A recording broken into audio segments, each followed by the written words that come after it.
Magandang buhay sa lahat mga kao. Ito yung pangako ko sa inyo na magpapalit tayo ng plate holder. Yan o. Akala ko lang ay medyo frustrating. Akala ko metal. Pero okay na rin. Kaya lang parang malutong siya. Hope kaya lalagyan natin siya ng protective sa hoping na sukat. So yun, sukat naman siya. Isukat muna.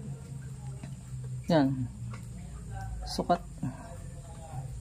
And then hanap natin ng tamang linya.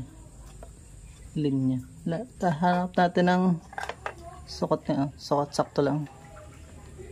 And then atin po munang kakalasin at lilinisan bago ako maglinis kasi mag-change oil din ako. Kakalasin ko muna po and then hugasan ko. Ito yung ating masyado yata mahaba. Pero pagkakasahin na natin yung isang dati kung hindi kasya. Masyadong mahaba ito eh. Gagamit tayo ng pangkalas na aling wrench. Yan. Kakalasin po muna natin ito. So kakalasin ko lang po saglit.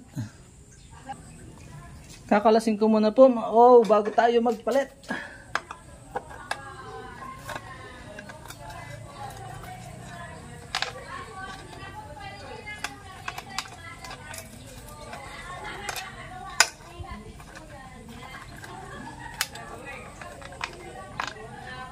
So yan. Double washer yan. Medyo maigsi yata yung ating yung ating pinaka allen ring. Sa kabila naman. Tayo sa kabila.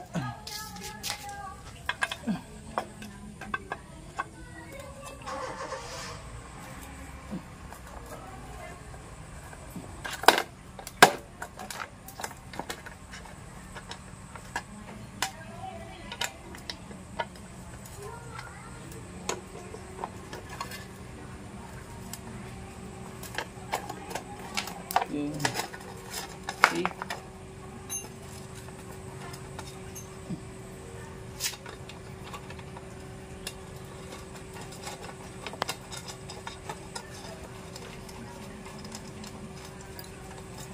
Ayos.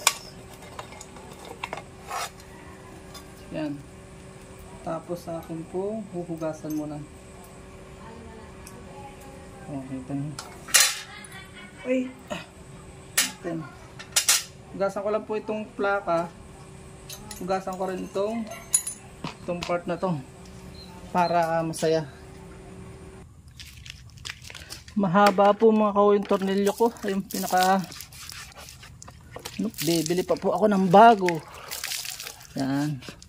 Buwasan ko na ang huhugasan mamaya. Huhugasan din naman ito eh. Para hindi na po ako mag-ulit bukas ay tatapusin ko na ang trabaho ngayon. Ang hirap na paulit-ulit. Para maporma na siya bukas. Mag-i-area na rin ako sa isang araw. Kaya kailangan ko meron na siyang protection. So yun po. Ako muna ibibili ng allen ring na maigsi, mas mahaba ng konti. So mamaya na po ulit natin tutuloy yung video.